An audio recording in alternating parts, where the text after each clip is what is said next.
They promised to release the Epstein files, but instead, we get distractions, cover-ups, and political theater. Were they hiding? And why are both parties afraid of the truth? Stay tuned, because I'm breaking it all down right now. I got to be honest with you. We've been trying to bring, legislation to the floor. We're trying to, amend bills to try to get this administration to do what Trump said he was going to do during the campaign, and that is release all the files. We had to recess early because people didn't want to take a vote on it. And I think, I appreciate the niceties of both of you appearing before this committee right now, but I got to tell you, I think what's going on here today is the Republicans are terrified, and I think we all know why, and that is because the president doesn't want to release all the files. I mean, after promising that he would release them during the campaign, then he issued, that was in 2024, and then 2025, he says, it's all a big hoax. It's perpetrated by Democrats and some stupid Republicans. That's his quote verbatim. So when you say all Republicans want this stuff released, I don't think that guy does. That's right. And what you're telling us that you're going to release some of the files tonight, if I heard Mr. Garcia correctly, 97% of which is already out in public. So we get 3% that's new. I don't know what it's going to say.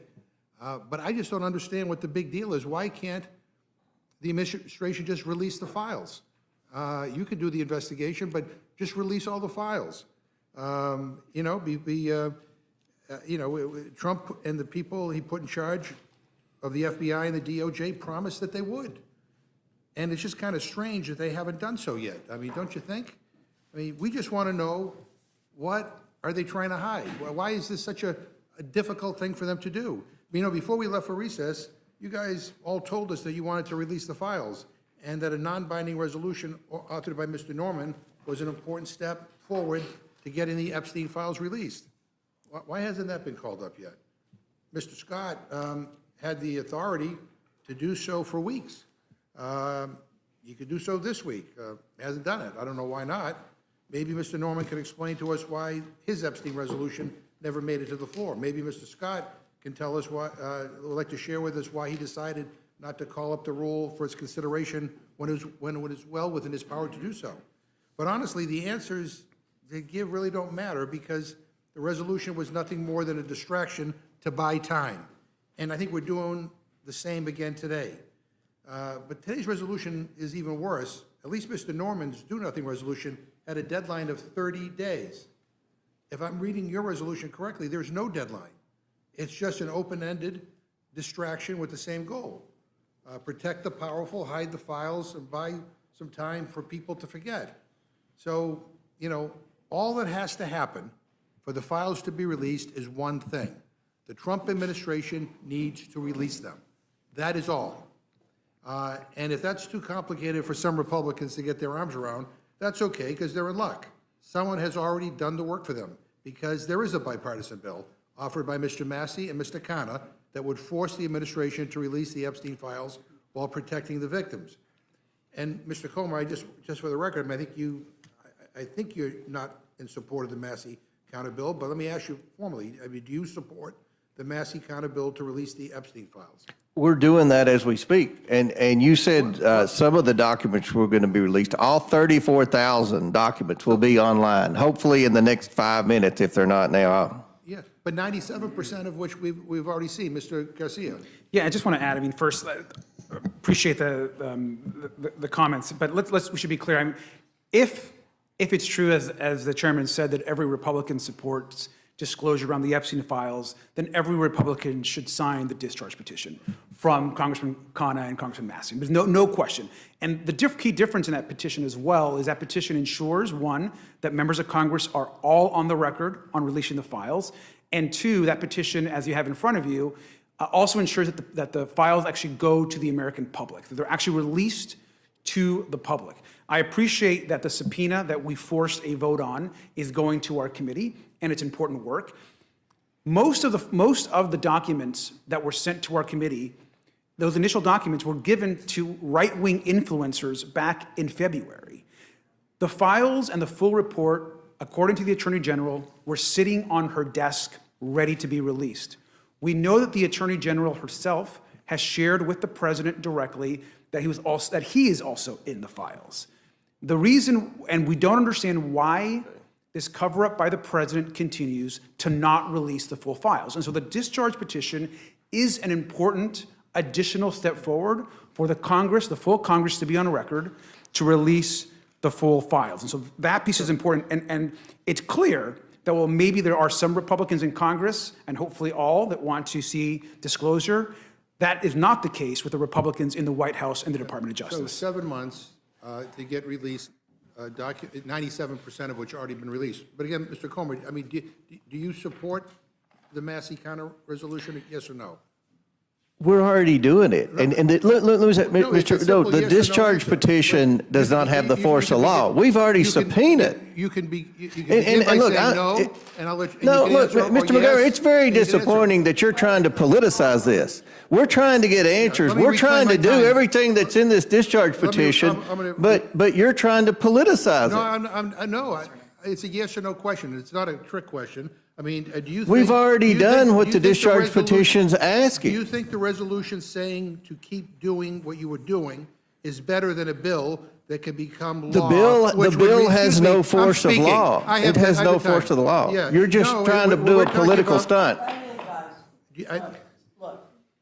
ask the question, Mr. McGovern, let him answer. Well, I was asking a question, he interrupted me. Okay. It's a simple yes or no question. Simple yes or no question. We're already doing it. All right, well, that's not a yes or no, but do you think the resolution saying to keep doing what you were doing is better than a bill that can become law, which would require the release of all the files? It doesn't have the force of the law. It's just a political stunt. It's just a political stunt, and you know. This is a resolution. The counter is a Massey counter bill would become law. If all you Republicans want everything released, then you could vote for it, and then if he decides to veto it, you could override the veto. The subpoena goes further than the discharge petition. Discharge petition is just a political stunt. Just a political stunt. All right, so you're... And look, we have done everything bipartisan in this investigation. This is an opportunity, and I think most of the Democrats on the Oversight Committee want to be bipartisan in this, Mr. McGovern. So you're not going to answer my question, but look, we're meeting here under an emergency procedure to consider this resolution, which, if I'm reading it right, simply tells your committee to continue doing what you're doing. Do you need this resolution to continue doing what you're doing, Mr. Garcia? I mean... We don't. The resolution as presented is not necessary. Again, we want disclosure. We want the files released. But what should have happened is we should vote on the discharge petition and move it forward and then continue our work. Can I say one more thing, sure. Mr. Ranking Member? I also want to be clear that the DOJ has not been forthcoming or presented everything that we've asked for in the subpoena. And I think it's important that even in our recent interactions with the DOJ, they're essentially now not giving us any new additional information as to when we're receiving the rest of the files. And so having Congress act and taking a vote on the full release of the files is an important additional step, which is why the discharge petition is important. And the resolution should not somehow take precedent or discourage members from somehow signing the discharge petition. So help me understand what we're considering right now. Does this resolution grant you any new authority? No. I think the resolution will send a signal if we end up in court. If, as the victim stated today, there's some of the most powerful and some of the richest names in the world were involved in a cover-up, we're going to end up in court. And I think the resolution will demonstrate that Congress is working in a bipartisan manner, not trying to be partisan, to get the truth to the American people and hold people accountable. Yeah, why don't we do both? I mean, Mr. Massey, last time I checked, is a Republican. Other Republicans will sign that. I mean, why can't we do both? I think we can. I think. Excuse me, Mr. McGovern, would the gentleman yield a moment? Yes. We can. We certainly can do Okay, both. well, let's do both. We'll pass this resolution here, and then if sufficient people sign the discharge petition, then it will come out. And it's my understanding there is a significant difference in the resolution that we have here and the Massey resolution, and that is this resolution demands disclosure, whereas the Massey The resolution does not. So I think we can do both. Yeah. And let that happen. That we want to show that we want this done in a very important way. Well, if we can do both, then why is the Rules Committee standing in the way of allowing, I'm going to have a vote on the Massey, Khanna resolution. Well, why would Republicans of the Rules Committee block us from just bringing it to the floor? We could vote on both. Because they've already started the discharge Well, petition. that does, They've already started it. yeah, well, that's a nice, that's, whatever, that's, I don't even want to say what I'm thinking about that answer, but let me just ask, this is a yes or no question. Does the administration have the power to release the Epstein files with appropriate redactions to protect the victims and the survivors? Do they have the authority to do that? I think so with the Okay. subpoena. Yes.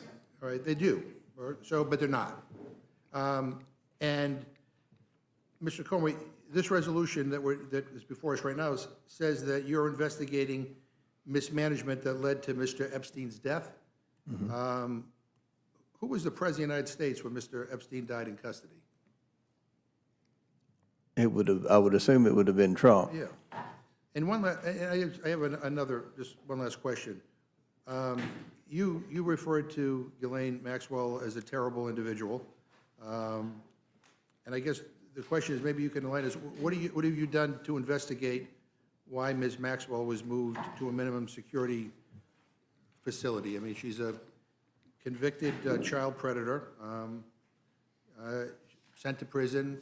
She testifies before some people, the administration, she didn't testify, she answers questions that are put forward by somebody in this administration.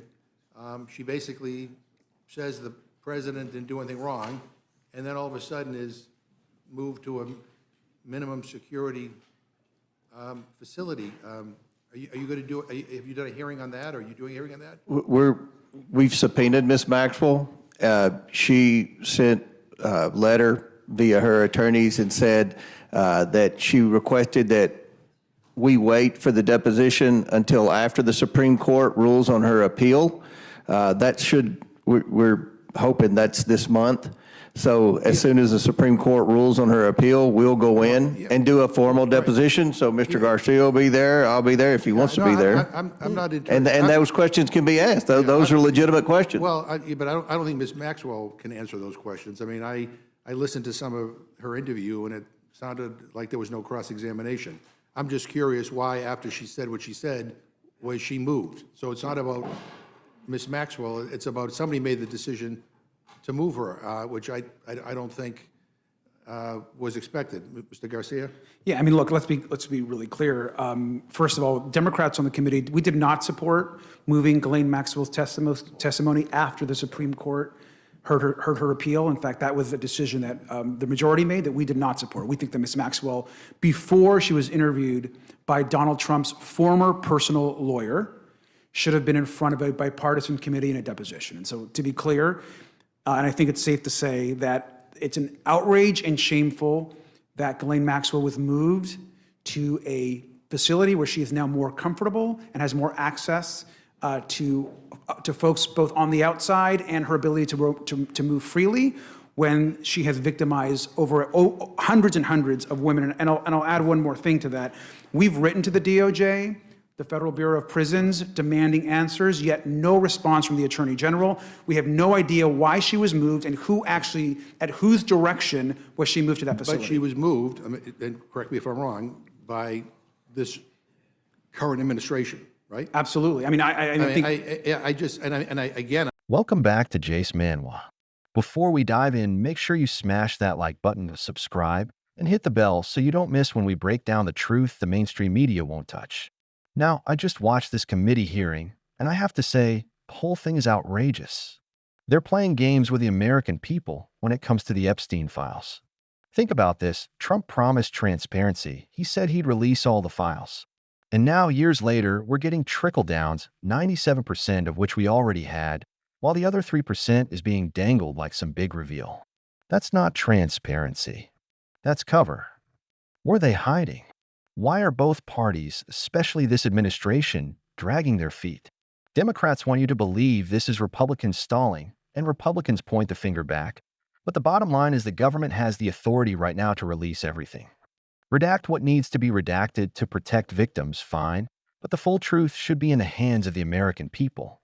Instead, what do we get? Resolutions that do nothing. Empty promises. They say they're working on it, but at the same time, the Rules Committee blocks the real bipartisan bill, the Massey-Khanna bill, that would actually force the release of these files into law. If they were serious, every single member of Congress would sign it, and we'd be done with this cover-up. And then there's the outrageous move of Ghislaine Maxwell. She's a convicted predator who helped traffic and abuse countless young women. And what happens? She suddenly moved into a minimum security prison, living more comfortably than she ever should. Who made that decision? Why hasn't the DOJ answered for it? The American people deserve answers. Here's the reality. The powerful and connected are being protected. This is why we can't trust resolutions, stalling tactics, or partisan finger-pointing. We need binding action. We need accountability. And we need to stop letting elites sweep this under the rug hoping we'll forget. So here's my opinion as a patriot. Release the files. Every last one of them. Stop protecting the powerful. If Republicans and Democrats truly cared about victims, they'd stop the theater and pass the law. Until then, it's up to us to demand the truth. Don't let this story die. Share this video, spread the word, and hold them accountable. And again, hit like, subscribe to Jace Manhwa, and stay tuned because we'll keep exposing what they don't want you to know.